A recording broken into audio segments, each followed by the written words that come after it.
He ascended into heaven. So the ascension, right? It's a pretty wild thing to wrap your mind around. I mean, it's a pretty big ask of the church, of Christianity, to say, yeah, Jesus, it's in the creed, he ascended into heaven. It's so wild that if you said to me, like if you came to me and you said, hey, so Hendree, yeah, totally down with Jesus, all in on Christianity, glad y'all are here, glad to be a part of it, like, love to get baptized, join the church, the whole thing, but I got to tell you something, don't know if it's a deal breaker, I don't believe in the ascension. It's just a little too far for me. If you said that to me, you know what I'd say to you? I'd say, yeah, I get it. I'd say, I'm pretty much all in on it. I'm down with the ascension, but it is a stretch.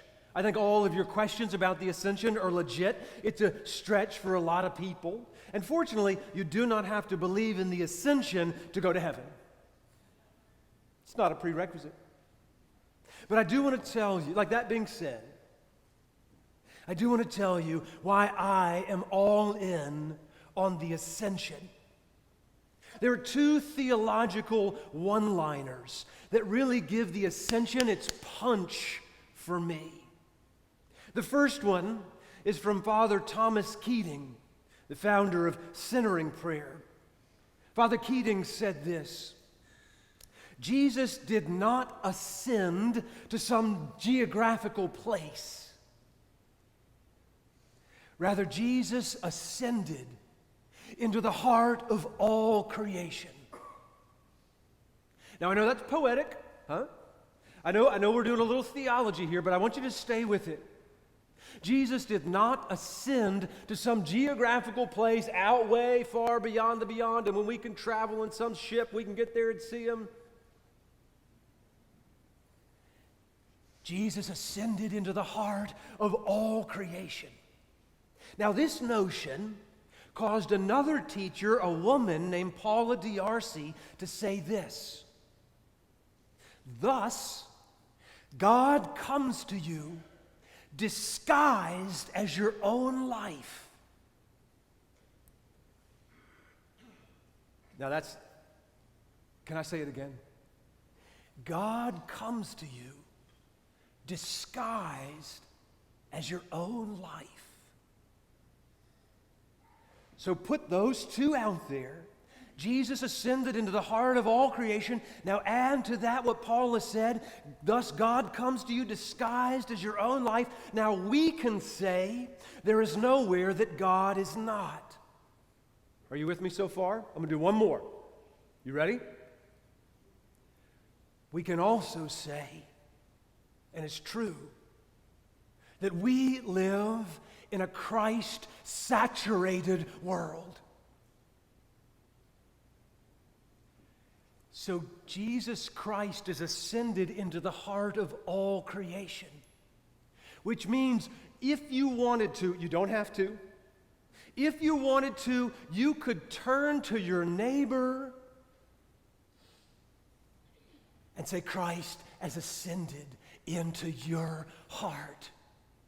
And when they look at you funny, because that's kind of a weird thing to say, you could pat your own heart and say, mine too. You could say, at my church, I learned this day that Christ has ascended into all our hearts. And if you wanted to, you don't have to. When you get home today, whoever is there, whether it's your spouse, your partner, your child, your grandchild, your dog, your cat, your fish, or a new tree you planted in the backyard, you could say to whatever's right in front of you, Christ is in you. Because see, we believe that the real presence of Jesus Christ. Like if any of your friends ever say, hey, down at your church, do y'all believe in the real presence of Jesus? You say, actually, yes, it came up today. We believe in the real presence of Jesus Christ as buried, huh? No, as buried, as embedded, as leavened into, in some way or another. Y'all got to believe this. In whatever and whoever is right in front of you. Now, here's my great fear, that you're hearing me and you're thinking, I'm saying preacher things that are theological and poetic. I'm trying to say very literal things. Christ is in you, baby. Maybe that's what I just should have said. Christ is in you, baby. This is why, now check this out, we're going to go back to the text. You ready? I'm going too fast for some of y'all, aren't I? Price, are we together? Good. This is why, after Jesus ascended into the heart of all creation, a couple of cats in white, they're angels. Did y'all hear the story? That couple of guys in white robes, those are angels, show up and they say to the disciples, hey guys, hold on, what are y'all looking up for? Jesus is not up there, he's down here. So they say, don't look up, look around. You got to believe this. This is Christianity, y'all. The Christ is present in all people, places, and things. If only we had eyes to see. You know why Jesus is always healing blind people? Some blind people can see. He's always healing blind people, especially blind people like me who can see, so that we can see the Christ present at all people, places, and things. See, we got a job to do, and it requires good eyesight. Our job is to treat the world and all the people in it as if it is all the body of Christ himself. So again, I'm telling you, you don't have to do this. But if you wanted to, you could turn to your neighbor and say, baby, I see Jesus in you. I think some of y'all are a little nervous to do that, so I need to give you an example. Let me put it on the street. Are we kind of halfway together? Price, we're together. Good. All right, so my sister Laura did this as well as anyone I have ever known. Now, Laura's carted off to heaven some few years ago, but when she was here, she was wild for life. Actually, she's still wild for life. When she was here, she was wild for life. Laura loved people and dogs. She rescued dogs from her local kennel. I think she had a house full of pit bulls. Anyway, her house in the neighborhood, little cul-de-sac where she lived, was the gathering place for her friends and a whole bunch of strangers that came wandering in. Y'all know that person? Maybe you are that person. That was my sister. Her house was the place. One day, a few months before she died, I was talking to her on the telephone when we were suddenly interrupted by her dogs barking their fool heads off. It was so loud that I felt like they were in the room with me instead of 2 states away down in my home state of Georgia. They start barking. I can hear it loud as all get out. She says, hold on, Hendree, somebody has just knocked on my door. And she put down the phone, and I could hear her, I could hear her hush to the dogs. And then after a moment, I could hear her talking to somebody in the background. And when she came back to the phone, she said, okay, you there? I said, yeah, I'm here. She said, I've got 2 rules. When people come to my house, I've got 2 rules. I tell everybody what the rules are, and some of these people just can't remember the rules. And I said, I don't think I know the rules. What are the rules? Next time I come, I want to be in good standing. I said, what are the rules? She said, there's 2. They're real simple. Here's what they are. This is a true story, y'all. She said, when you come over to my house, if the door's not locked, just come on in. I said, what? She said, if the door's not locked, just come on in. Do not knock on the door, and darn sure don't ring the doorbell. It makes the dogs go wild, interrupts everything. We're waiting on you. Just come on in and join the party. She's dead serious. She said, rule number 2, when you come in, first of all, just come on in. She said, when you come in, don't come back to where I am and ask me if you can have something to drink. Get yourself a glass of wine in the kitchen as you come through the house and come join us. It's there for you. Why the hell else do you think we set it out? Come on in, join the party. We're waiting for you.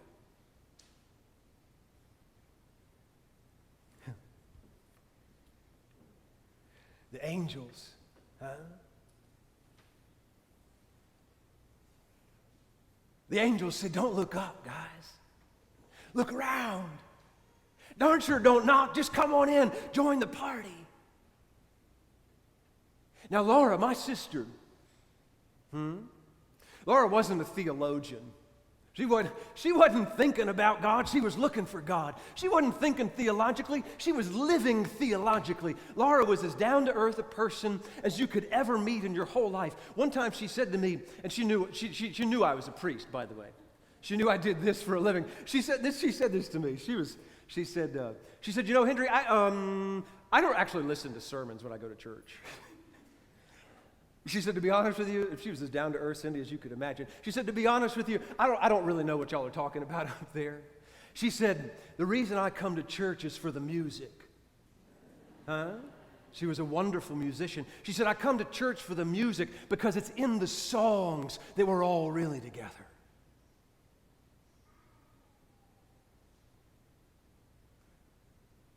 What are you looking up for, man? Look around. The Christ is ascended into the heart of all creation. My big sister saw God in all that she saw. Her life was God disguised as her whole life. And you know what God does with us? When the Christ ascends into the heart of all God's children, what happens? See if I hope I can say this in a way that makes sense to you. What happens is the presence of the Christ doesn't want to stay inside you. It wants to get out. And it gets out of you, and it gives a gift to everybody and everything around you, and it's a gift that's particular to you. So the Christ presence inside your body, in your beating heart right this second, is itching to get out. Laura let the Christ in her get out, and it showed up as this gift of making space in her own home and in her own heart. So the Christ in you, whether you were a neighbor or a stranger, come on in and don't ask me for something to drink. Get yourself something. It's what it's there for. So the Christ in you could meet and touch the Christ in her.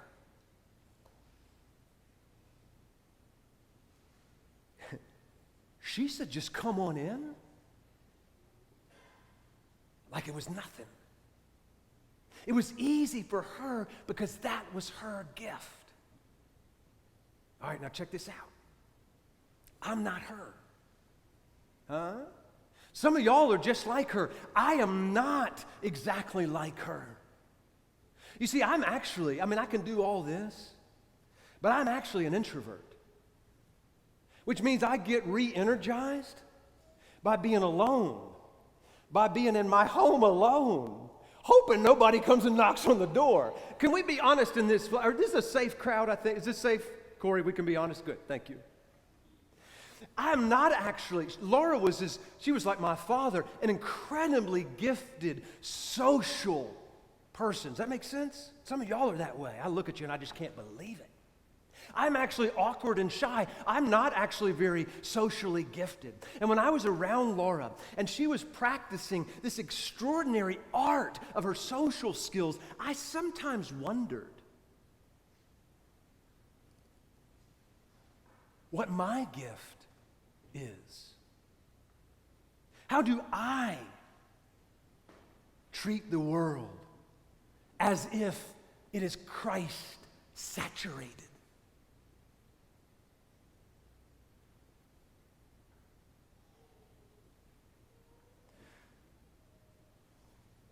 Here's the truth revealed by the ascension.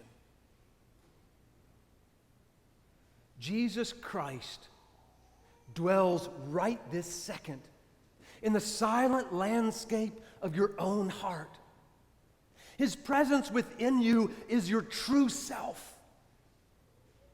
And you can touch that silent diamond of divine love within you and set it free. It wants to come forth as your God-embodied gift to give to the world. You see, it's true. Christ has ascended into the hearts of all creation. And we have a job, and our job is to be the Christ presence on the street level, in our actual lives. And then, if you don't remember anything from this, remember what I'm about to say next.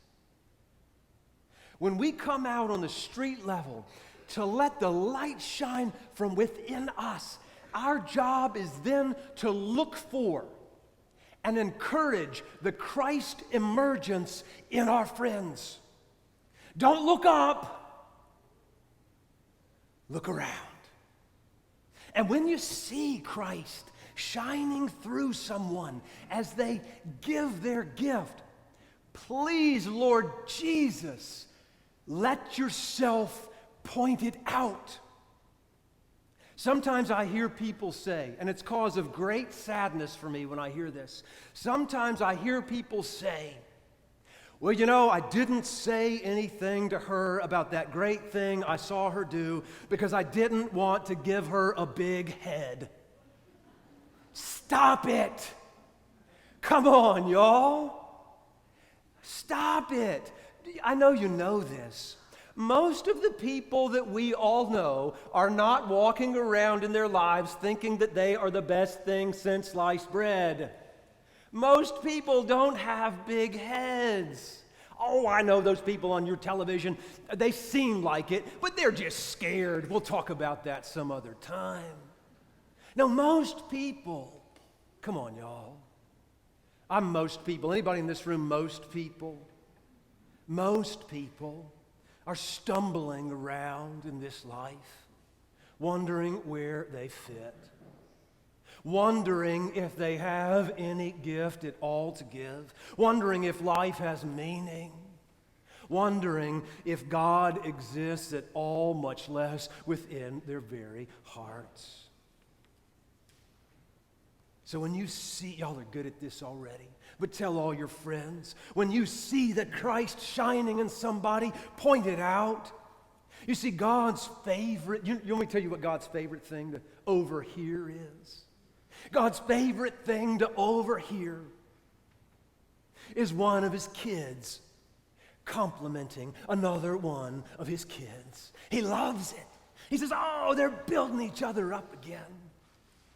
So the call on us Christians is to come down to the street level and become an encourager. Wherever your perch is, come down from it. And don't look up, look all around. When I was around Laura and she was practicing her gift, I sometimes wondered, what is mine? And then 3 weeks after she died,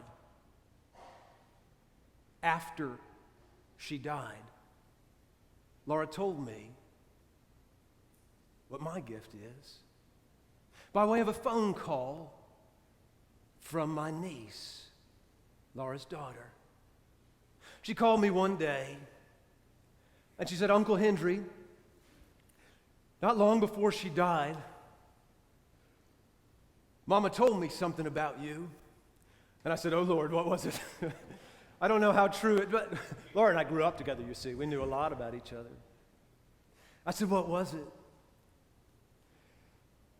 She said, darling, I'm going to die. So I won't be here for all the rest of your life. And I want you to know something about your uncle. And my niece said, what is it? And she said, the thing about my brother Hendree that you may be helped by someday is that he allows the truth. She said, what? Laura continued, my brother Hendree will always allow your truth to be.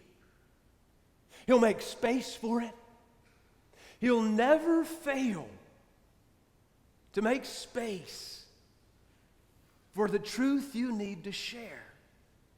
So you can tell him, baby, anything you want to tell him. He's not going to come back at you like some will with commentary and critique and tell you all the things you should have done different. He'll clear out space.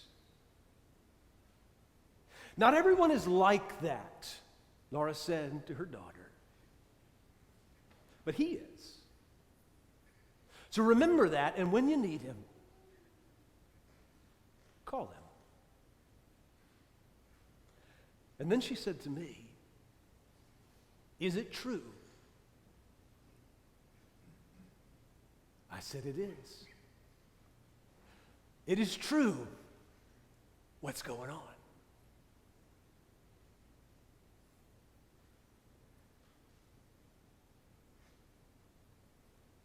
See, not everybody knows what their gift is.